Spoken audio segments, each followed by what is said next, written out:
dizer às crianças que estão com a folha de anotações da mensagem, que completasse o livro qual que nós estamos expondo, o livro de Filipenses, a carta aos Filipenses, capítulo de número 3, e versículo do 1 ao 11. E no desenho, eu gostaria que você fizesse o desenho de alguém que está descobrindo um grande tesouro. Um desenho de alguém que está descobrindo um grande tesouro. Todos com as suas Bíblias abertas, eu gostaria que você acompanhasse a leitura, a partir do verso 1. Diz assim a palavra do Senhor: quanto ao mais, meus irmãos, alegrem-se no Senhor. Escrever de novo as mesmas coisas não é um problema para mim, e é segurança para vocês. Cuidado com os cães, cuidado com os maus obreiros, cuidado com a falsa circuncisão, porque nós é que somos a circuncisão. Nós que adoramos a Deus no Espírito e nos gloriamos em Cristo Jesus, em vez de confiarmos na carne. É verdade que eu também poderia confiar na carne. Se alguém pensa que pode confiar na carne, eu ainda mais. Fui circuncidado ao 8º dia, sou da linhagem de Israel, da tribo de Benjamim, hebreu de hebreus. Quanto à lei, eu era fariseu. Quanto ao zelo, perseguidor da igreja. Quanto à justiça que há na lei, irrepreensível. Mas o que para mim era lucro, isto considerei perda por causa de Cristo. Na verdade, considero tudo como perda, por causa da sublimidade do conhecimento de Cristo Jesus, meu Senhor. Por causa dele perdi todas as coisas, e as considero como lixo, para ganhar a Cristo, e ser achado nele, não tendo justiça própria que procede da lei, mas aquela que é mediante a fé em Cristo, a justiça que procede de Deus, baseada na fé.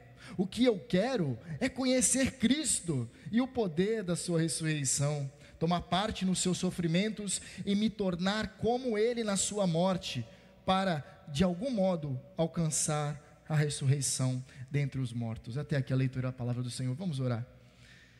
Ah, Deus, como é bom ler a Tua palavra, como é bom enxergá-la, como é bom meditar na Tua palavra. Nós te damos graça por tê-la em nosso meio. E que texto sublime está diante de nós, Senhor. Que texto profundo, extremamente maravilhoso, repleto de ensinamentos que poderíamos ficar por horas meditando nele. Senhor, obrigado pela Tua palavra, obrigado por este encontro. Nós queremos dar um mergulho na Tua palavra nesta manhã. Queremos sair daqui renovados pelo Teu Espírito. Queremos sair daqui com uma compreensão mais sublime, mais perfeita, gloriosa da pessoa de Cristo Jesus. É para isso que existimos. E é para isso que desejamos sair deste lugar nesta manhã. Pedimos que o Senhor nos ajude, que Teu Espírito ilumine essas verdades e tenhamos um conhecimento claro da Tua palavra. Em nome de Cristo oramos. Amém. Meus queridos irmãos, o tema da nossa mensagem é a glória de conhecer a Cristo. A glória de conhecer a Cristo. Eu gostaria de fazer um convite a você. Vamos retornar no dia da sua conversão. Você se recorda do dia exato que você disse para si mesmo: eu acho que isso faz sentido. É isso que eu quero para a minha vida. Eu não estou falando do primeiro dia que você veio para a igreja, porque são coisas completamente diferentes. Você crê no Evangelho e você vira a igreja. São coisas completamente distintas. Eu digo acerca da sua conversão. No dia que você ouviu a pregação do Evangelho, você falou: é isso. Isso faz sentido. E aí, a partir desse momento, as coisas mudaram. Porque o crente, ele se torna algo totalmente distinto. Ele recebe uma nova natureza. Ele é totalmente distinto de quem ele era. Novas afeições começam a surgir no seu coração, novas paixões, desejos. E eu gostaria que você retornasse naquele dia lá, no dia da sua conversão, que você falou: isso aqui faz todo sentido para mim. Isso aqui é a força revolucionária que vai mudar toda a minha vida. A partir disso aqui, ele é o eixo, como diz, não vou entrar nesse aspecto não, mas é o eixo que funciona como uma alavanca para modificar toda a minha condição, tanto do meu ser, mas daquilo como eu enxergo o mundo, a forma como eu enxergo o mundo. E eu gostaria que você se recordasse desse dia. E aí, é muito comum entre os crentes, no momento da sua conversão, que eles desejem conhecer mais a Jesus. Eles falam, eu criei nisso aqui, isso faz sentido, mas eu não conheço muito a Bíblia. E qual é a atividade natural, se a pessoa não conhece? É buscar conhecer, não é isso? Então, certamente, se você é convertido, a partir da sua conversão, você falou, eu quero mais disso. E aí você começou a assistir mais pregações, talvez, para te ajudar a ler melhor a Bíblia. A partir desse momento, você passou a ouvir mais louvores. A partir desse momento, você começou a reavaliar algumas situações da sua vida, algumas reações, ações que você tinha antes. Você começou a dizer para si mesmo, isso não faz sentido eu reproduzir, porque eu sou uma nova criatura em Cristo Jesus, eu sou um novo homem em Cristo Jesus. Eu nasci de novo, eu tive um novo nascimento, eu sou a habitação do Espírito, não posso cometer mais essas mesmas coisas. Você passou a se entristecer pelo pecado. E essas coisas surgiram e elas vão acumulando, e você fala, puxa, eu quero servir em algum lugar, eu quero servir a igreja, onde que tem um lugar para eu servir, eu quero colocar meus dons à disposição do Senhor. Não, Ele se deu por mim, eu preciso, não posso ficar aqui de braço cruzado, eu quero me engajar na obra da salvação das pessoas, eu quero ser instrumento de Deus para que outros conheçam a Cristo, porque isso é maravilhoso demais para ficar só para mim.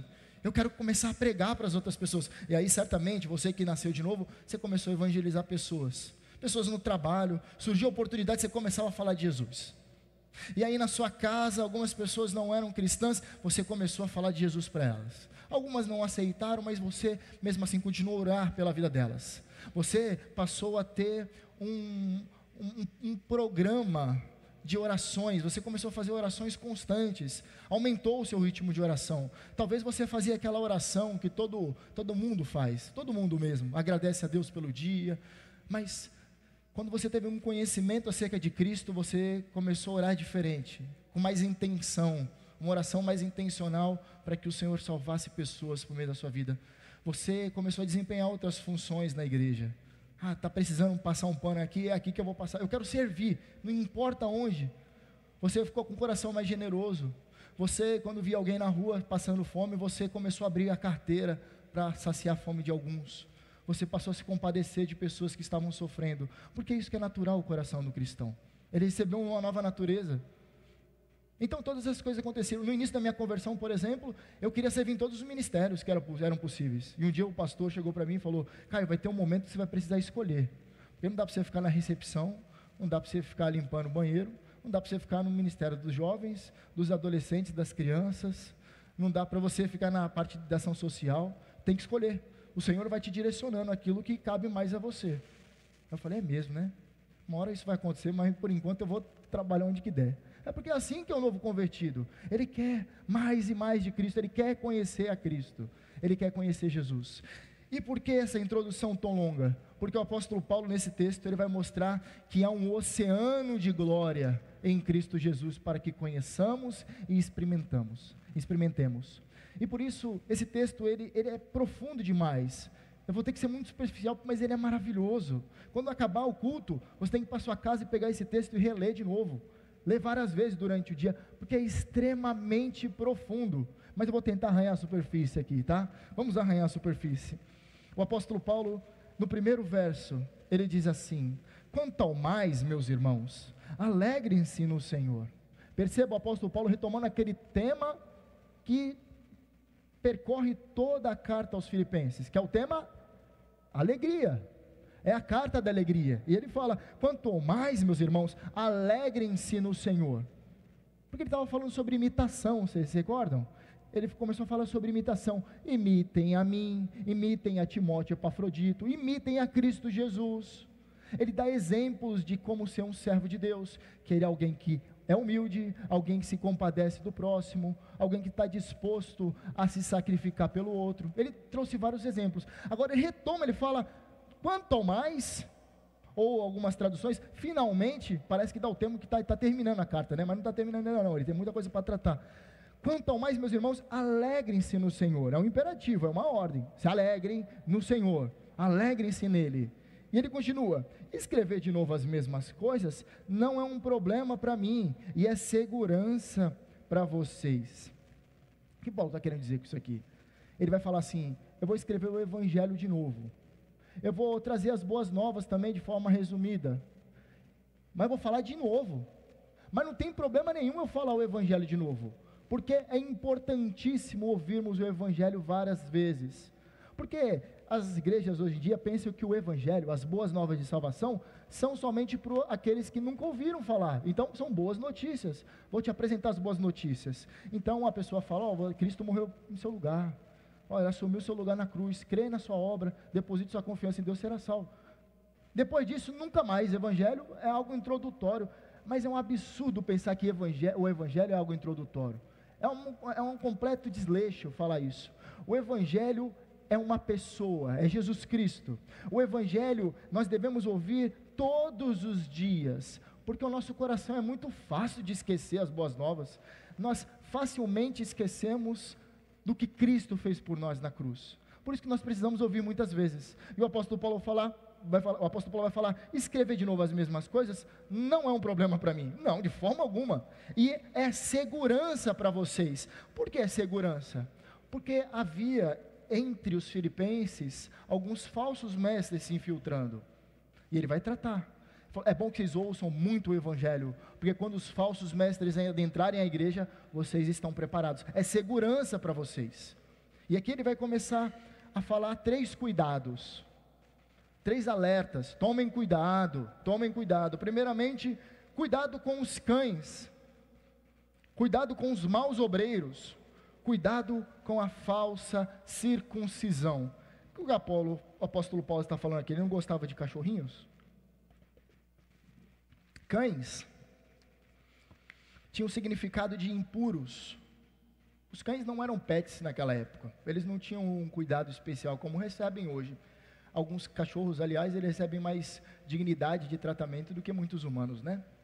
Alguns tratam cachorros como pessoas, e pessoas como animais. Mas a questão é diferente aqui. O apóstolo Paulo está falando que cães são animais impuros, porque os cães eles se alimentavam naquele período de o que estivesse disponível nas ruas. Se tivesse uma carcaça de um animal morto, ele comeria, como acontece nos dias de hoje, aí nas ruas, quando nós vemos algum cachorro revirando um lixo. Os cães, nesse texto, têm o significado de sinônimo de impuros, de impureza. É assim como os judeus, alguns chamavam os gentios, eram impuros, eram cães. Não é que Paulo não gostava de cachorros, mas ele está dizendo que ele está falando cuidado com os impuros. E os impuros são os maus obreiros, são os da falsa circuncisão, são os falsos mestres. Essa ideia de maus obreiros, em algumas traduções, tem a ideia de alguém que é enviado, para fazer uma obra, mas uma obra má. Enviado por quem? Pelo diabo, para trazer confusão na igreja.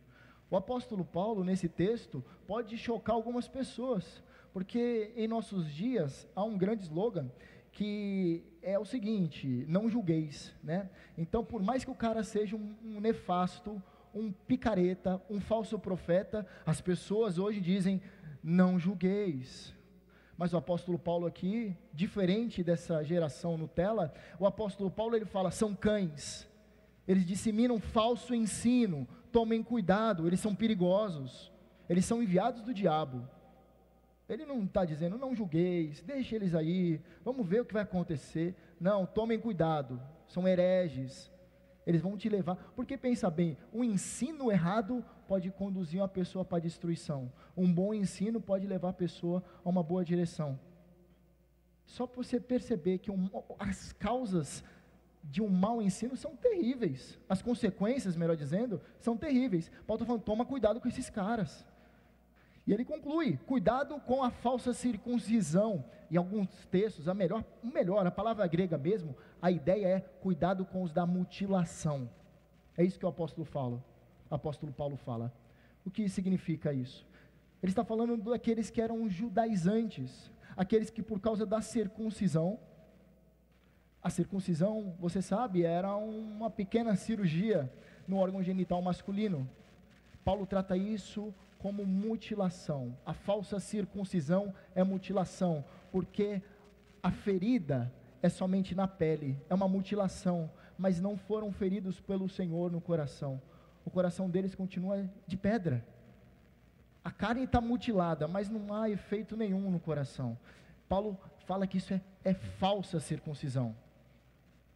Ele está falando, toma cuidado com essas pessoas que enredam vocês em vãs filosofias, que tiram a sublimidade da suficiência da obra de Cristo, porque era essa a tendência, em nossos dias também, essa é a tendência, de falar, ó, faça isso para você salvo, faça isso aqui porque Deus vai se agradar de você se você fizer isso. Começam a envolver você em uma armadilha. Eles já faziam naquela época e fazem em nossos dias. Ó, se você não fizer isso, Deus vai te amaldiçoar. Se você não fizer aquilo, Deus vai te odiar para sempre. Agora, se você fizer algo, Deus vai te amar mais. É aquilo que eles falavam e é aquilo que Paulo está combatendo. Tomem cuidado com essas pessoas, tomem cuidado com esses ensinos, fogem disso. E ele continua agora, tratando 3 marcas daqueles que conhecem a Cristo, que conhecem verdadeiramente a Cristo, e eu acredito que você se encaixa em algumas dessas. Primeiramente Paulo diz assim, porque nós que somos a circuncisão. O que Paulo está querendo dizer? Ele está fazendo uma comparação com aqueles que eles machucavam a própria pele, eles faziam uma mutilação na pele, mas o coração deles não havia sido transformado. Paulo está falando que o coração deles não é transformado, mas o nosso coração é transformado.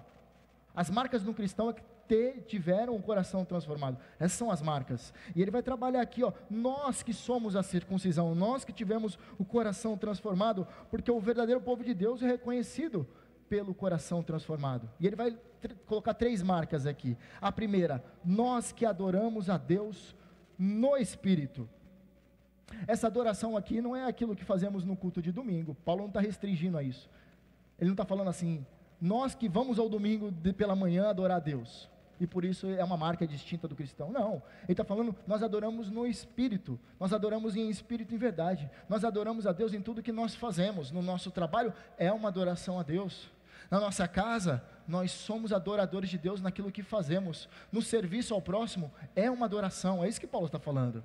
Nós adoramos a Deus por meio do nosso serviço, em espírito e em verdade, em constante tempo nós estamos adorando a Deus. Mas não somente isso, e nos gloriamos em Cristo Jesus. Paulo está falando assim, ó, nós adoramos em espírito, nós nos gloriamos na obra de Cristo, não por conta das nossas obras. É isso que ele vai fazer o paralelo, é a terceira marca, em vez de se confiarmos na nossa carne. Paulo está falando assim, ó, aqueles que são verdadeiramente cristãos, aqueles que conhecem verdadeiramente a Cristo, eles têm 3 marcas. Primeiramente, eles adoram a Deus por meio daquilo que eles fazem. Eles adoram a Deus em todo o tempo. A vida deles é uma constante adoração. Mas há algo também que deve ser acrescentado. Eles confiam, eles se gloriam naquilo que Cristo fez. Eles se alegram naquilo que outro fez. A salvação deles não depende deles, depende de Cristo Jesus. Nisso, eles se gloriam em Cristo. E por fim, eles não colocam a confiança na carne. O que é isso? Eles não confiam naquilo que eles podem fazer, porque eles reconhecem que por mais perfeito que eles sejam, nada é suficiente para serem salvos. Nada que eles façam por meio da sua própria força trarão salvação a eles. Por isso, essas são as 3 marcas distintas de alguém que conhece a Cristo Jesus. Primeiro, ela manifesta a adoração a Deus em tudo que ela faz. Segundo, ela confia em Cristo para a sua salvação. Em terceiro, ela não confia em nada que ela faz, mas somente em Cristo. Mas ele vai trazer alguns outros elementos importantes para nós. Ele diz assim, é verdade que eu também poderia confiar na carne. Lembra o terceiro elemento? Eu não confio na carne. Ele vai falar, é verdade que eu mesmo poderia. Paulo falando, eu poderia confiar na carne. Por quê? Se alguém pensa que pode confiar na carne, eu ainda mais. Paulo está falando, ó, de todos esses mestres, falsos mestres que estão aí, se alguém pode confiar naquilo que podem fazer para serem salvos, eu ainda mais. Por quê? Aí ele vai trazer algumas coisas. Por quê? Fui circuncidado no 8º dia. Paulo está falando que ele ritualmente, cerimonialmente, ele era correto, porque é isso que a lei de Moisés ordenava aos judeus. Ao 8º dia após o nascimento da criança, ela tinha que ser circuncidada. Paulo está falando, eu fui circuncidado no 8º dia. Eu não sou prosélito não, eu não era gentil e depois me tornei judeu. Não, meus pais eram judeus. Ao 8º dia eles cumpriram cabalmente aquilo que a lei de Moisés diz. Me levaram até o templo, eu fui circuncidado e assim eu cumpri cerimonialmente, ritualmente, aquilo que é exigido. Eu posso confiar na carne. Mas ele fala, mas isso ainda é pouco. Eu sou da linhagem de Israel. Eu sou do povo exclusivo de Deus. Ele vai falar assim também, eu sou da tribo de Benjamim. A tribo de Benjamim, ela tinha um status entre as tribos de Israel que colocavam ao lado de Judá. Ele estava falando assim, ó, Benjamim ao lado da tribo de Judá, elas eram conhecidas como as tribos que pertenciam à linhagem davídica, porque quando há separação entre o reino sul e o reino norte, Benjamim fica junto com Judá, ela não vai para as outras tribos, ele permanece fiel. Ele está falando assim, ó, eu tenho pedigree, ele está falando, eu tenho pedigree, eu sou da tribo de Benjamim, eu não abandonei a linhagem davídica, eu sou ortodoxo. Ele continua dizendo assim, ó, eu sou hebreu de hebreus, isso aqui diz a tradição dele, de fato ele é filho de hebreus, mas também ele era um hebreu por essência, que abraçava a tradição, ele amava a cultura dele. Eu sou hebreu de hebreus. Ele diz também assim, quanto à lei, eu era fariseu. A palavra fariseu em nossos dias é algo negativo, mas ela surge como algo positivo. A palavra fariseu em aramaico significa separado, era aqueles que eram extremamente rigorosos na obediência da lei. Paulo está falando, eu sou extremamente rigoroso na minha prática. E ele era um dos grandes, ele era um erudito, um fariseu, era um PhD em nossos dias, era alguém que conhecia muito da lei, extremamente estudiosa. E ele conclui assim, ó, quanto ao zelo, perseguidor da igreja, eu sou extremamente zeloso ao ponto de perseguir aqueles que estavam falando que existia um Messias, que era Jesus Cristo Nazareno. Eu os persegui. Pra vocês verem como eu colocava a mão na massa, eu persegui, eu arrastava eles até a prisão. Eu fui um perseguidor ferrenho contra a igreja, eu era extremamente zeloso. E ele diz, para concluir, quanto à justiça na lei, eu era irrepreensível. E Paulo não está falando assim, ó, eu era perfeito moralmente, eu nunca pecava, não é isso que ele está falando, mas em tudo aquilo que era concernente a ele fazer, ele fez. Então ele poderia falar, eu confio na carne para minha salvação, mas ele vai jogar tudo isso no lixo. Veja só os próximos versos, verso de número 7, mas o que para mim era lucro, isso considerei perda. O apóstolo Paulo, ele perdeu tudo, ele perdeu amigos, ele perdeu status, poder, certamente dinheiro, ele perdeu tudo por Cristo. Ele diz assim, mas o que para mim era lucro, isto considerei perda por causa de Cristo. Na verdade, considero tudo como perda, em comparação que ele coloca na balança, tudo isso aqui, que poderia salvá-lo, tudo que é status, poder, ele era famoso, ele era conhecido entre os fariseus, entre todos os povos ali em Israel, ele era alguém que era notável, criado aos pés de Gamaliel, ensinado aos pés de um grande fariseu. Ele fala, tudo isso aqui eu coloco na balança, isso aqui tudo é perda. Ele coloca do outro lado da balança o que? A sublimidade do conhecimento de Cristo Jesus, meu Senhor. Ele fala, tudo isso aqui é perda, o que eu quero é conhecer a Cristo, tudo isso aqui é lixo, ele vai falar isso depois, é esterco. Ele poderia, é que a nossa tradução é mais educada, mas poderia estar escrito assim, eu considero tudo isso cocô de cachorro, não tem serventia nenhum, refúgio, não tem nada que pode se aproveitar nisso. Ele vai continuar dizendo, por causa dele, por causa do quê? Da sublimidade do conhecimento de Cristo Jesus, o Senhor dele, por causa dele perdi todas as coisas e a considero como lixo, tudo isso, esterco, para ganhar a Cristo e ser achado nele, não tendo justiça própria que procede da lei, mas aquela que é mediante a fé em Cristo, a justiça que procede de Deus, baseada na fé. O que é tudo isso Paulo está falando? Paulo está falando assim, tudo isso aqui não serve de nada.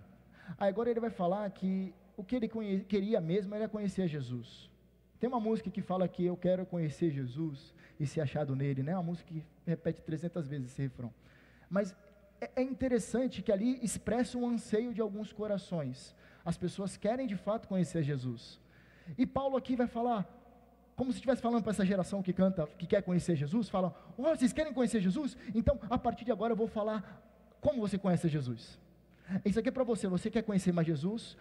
Talvez você que voltou para aquela, lembra aquela memória que eu falei para você retornar lá na data da sua conversão? O que mudou de lá para cá? Você continua sendo aquela pessoa apaixonada por Cristo? que lê a palavra de Deus o tempo todo, que quer conhecer mais a Deus, vê pregações, você está lá na sua casa, você deixa lá rolando as pregações e fica ouvindo, e fica alimentando o seu coração daquilo. Você continua evangelizando como você evangelizava, servindo como servia, ou aconteceu alguma coisa no meio do caminho? Porque se aconteceu alguma coisa no meio do caminho e você não tem mais esse desejo, a sua espiritualidade está enferma, é um diagnóstico claro. Se você não tem mais desejo por Jesus, tem um probleminha aí, não tem? Ou está tudo bem? Tem um probleminha ou não tem? Tem, não tem? Então Paulo vai falar, você que está com um probleminha, você quer conhecer mais Jesus? Presta atenção no que eu vou escrever agora. Você quer conhecer mais de Jesus? Quer se aprofundar? Quer mergulhar nesse oceano? Presta atenção no que eu vou escrever. O que eu considero como lixo para ganhar Cristo e ser achado nele. E ele vai falar que a primeira forma de nós conhecermos Jesus é através da doutrina da justificação. Como eu conheço a Cristo primeiramente? Depositando a minha confiança na justiça de Cristo e não na minha própria justiça. Como eu conheço mais a Deus? Platão escrevendo sobre Sócrates diz assim, conhece-te a ti mesmo, falando para o homem. É uma verdade, o homem tem que conhecer a si mesmo. Só que Agostinho, lá no ano 4 depois de Cristo, vai escrever assim, conhece-te a ti mesmo e ao teu Deus.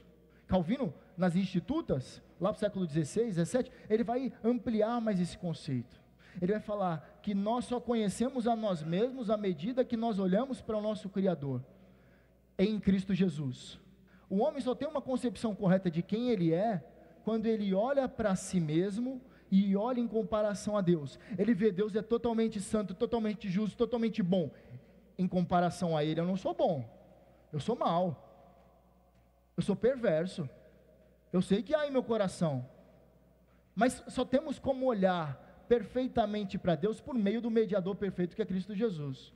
Ele é a exata expressão do ser de Deus. Você quer conhecer a Deus? Olha para a pessoa de Cristo Jesus, o Deus encarnado, você vai ver que ele é totalmente benevolente, o coração dele é manso e humilde, ele é perfeito em tudo que ele fez, ele é perfeito em tudo que ele faz, ele se entrega na cruz do Calvário sem dar um pio de murmuração. Ele se entrega em nosso lugar, assumindo o mais terrível castigo. Em nenhum momento ele reclama, tendo em vista a nossa salvação. Nós queremos conhecer a Deus, olhe para Cristo Jesus.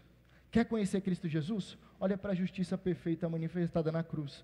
É isso que Paulo está falando aqui, e ser achado nele, não tendo justiça própria. Eu não conheço Jesus olhando para os meus próprios méritos, de forma alguma. Essa justiça própria que procede da lei, mas aquela que é mediante a fé em Cristo. Eu só conheço a Cristo verdadeiramente quando eu deposito a minha fé e a minha esperança da minha salvação totalmente nele. Nada do que eu faça fará eu ser salvo, mas quando eu confio plenamente em Cristo Jesus, você começou a conhecer Jesus. É isso que acontece no início da conversão. É por isso que a gente fica inflamado, né? Puxa, ele assumiu o meu castigo, eu coloco toda a minha confiança. Aí você começa a ter aquele desejo de conhecer mais a Jesus. E ele diz assim, que é mediante a fé em Cristo, a justiça que procede de Deus, não do homem. Aquela ideia mentirosa, herética, que o homem se salva, é mentira. Paulo está falando aqui, esta fé, ela procede de quem? Do homem? É o homem que produz fé? Não, procede de quem?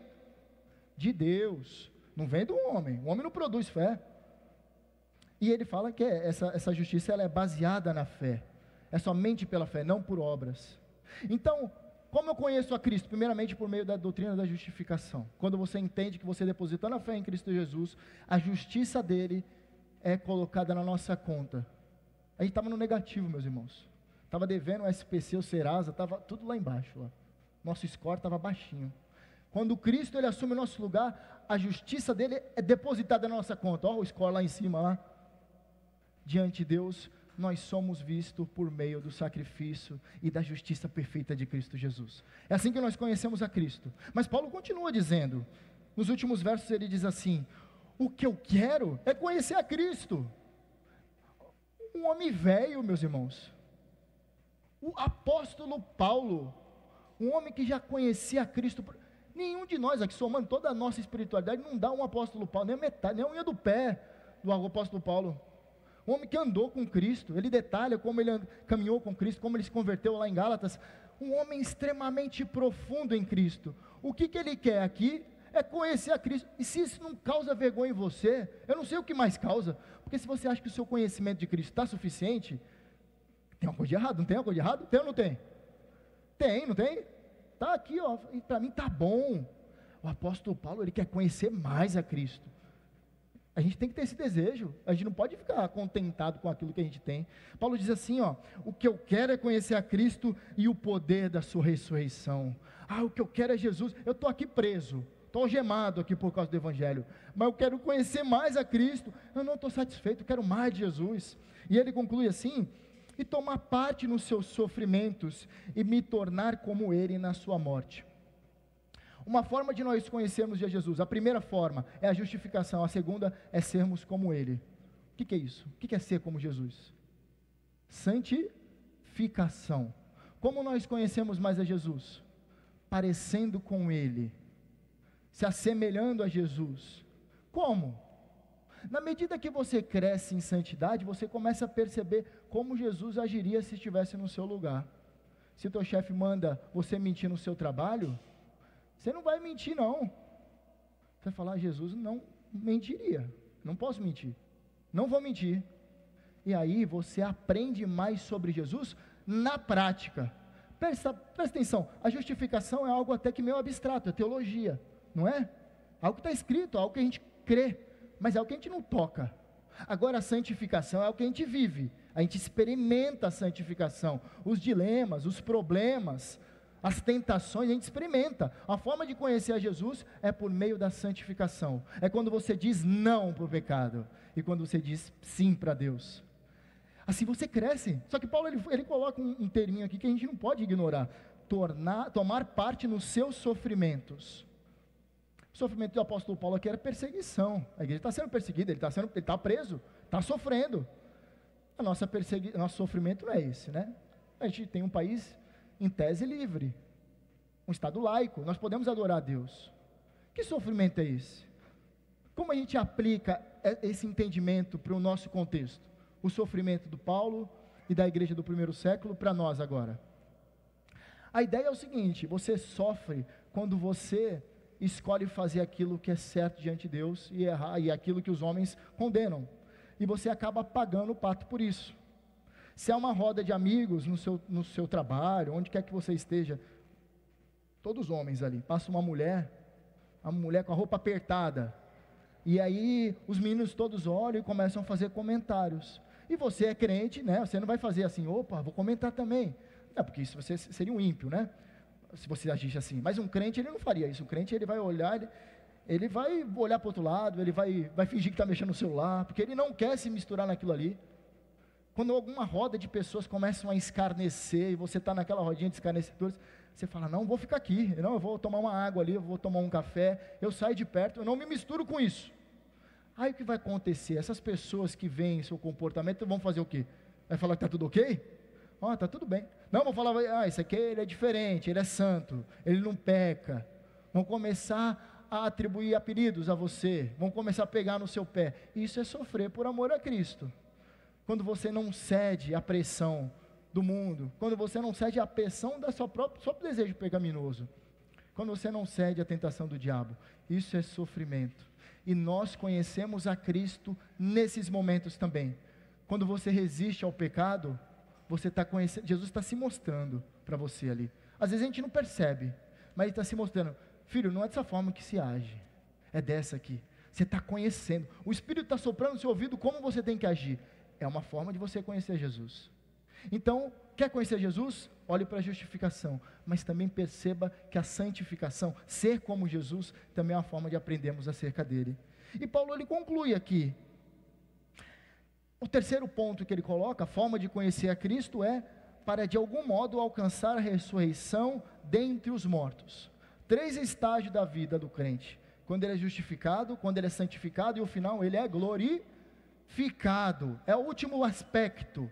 Paulo está falando assim, o que eu desejo, Paulo está falando assim, eu estou olhando para frente, o que eu desejo é para que de algum modo, não é que Paulo está aqui, puxa, será que de algum modo eu vou ser salvo? Não, de algum modo alcançar a ressurreição dentre os mortos, não é que é uma incerteza do Paulo, ele está falando que ele tem convicção, mas ele coloca os olhos dele para o futuro, ele fala, eu vou ter o corpo transformado. Eu conheço a Cristo quando eu olho para o futuro, porque outrora ele era o servo sofredor, rejeitado pelos homens, ele não tinha boa aparência, ele foi rejeitado pelos seus, ele veio para os seus, mas os seus não receberam. Mas agora sentado no trono, ele é distinto de como ele veio. Ele foi exaltado sobremaneira, como diz a carta aos Filipenses. Ele assenta no trono. Ele é o nome sobre todo nome. Ele tem nome de Senhor. Todo joelho se dobrará diante dele. Toda língua confessará diante dele. Imagine só, todas as potências mundiais, todos os seus grandes estadistas vão se dobrar diante dele, prestar contas diante dele. Ele é o soberano. Paulo está falando assim, eu conheço mais a Cristo quando eu olho para a antecipação daquilo que está por vir, para a glória que está por vir. Eu conheço mais a Cristo quando eu me projeto onde eu vou estar a eternidade inteira. Eu vou estar diante dele adorando, aquele que está com as suas mãos marcadas pelos cravos. Eu vou estar diante desse Senhor. É a terceira forma de conhecermos a Cristo, quando diante dos nossos sofrimentos nós olhamos para frente. Faz isso aqui, eu estou passando isso aqui agora, mas haverá um momento que não haverá mais choro, nem dor, nem clamor, nem pranto, não haverá mais nada, só estará eu e ele. É a forma de nós conhecermos a Cristo, quando nós projetamos o nosso futuro, olhamos. Não estou falando para você olhar para as suas férias aqui, que acontece no final do ano, isso aqui é legal, é bacana passar as férias, descansar, mas ele está falando para você projetar. Você quer conhecer Cristo? Projete as férias eternas, o descanso eterno, o sábado eterno. Olha lá para frente. Se você sofre agora, não haverá mais sofrimento. É uma terceira forma de conhecermos a Cristo. Então, quer conhecer a Cristo? Você conhece a Cristo de 3 maneiras. Primeiramente, depositando sua confiança nele, justificação. Em segundo lugar, a santificação. Em terceiro lugar, a glorificação. A glorificação é o lugar onde que todos os crentes terão o seu conhecimento completo acerca de Cristo. Nós conheceremos ele de fato como ele é, perfeitamente como ele é, o veremos face a face. Nós não vamos precisar mais desenhar, que é que nem alguns fazem, ou assistir filmes e projetar nos atores de Hollywood como se parece Jesus. A inteligência artificial não vai precisar mais fazer um desenho de como é Jesus, uma imagem de como talvez ele era. Não, nós vamos conhecê-lo face a face perfeitamente, e nós adoraremos ele por toda a eternidade. Isso queima seu coração, igreja? Queima? Eu gostaria de orar por você. Vamos encerrar.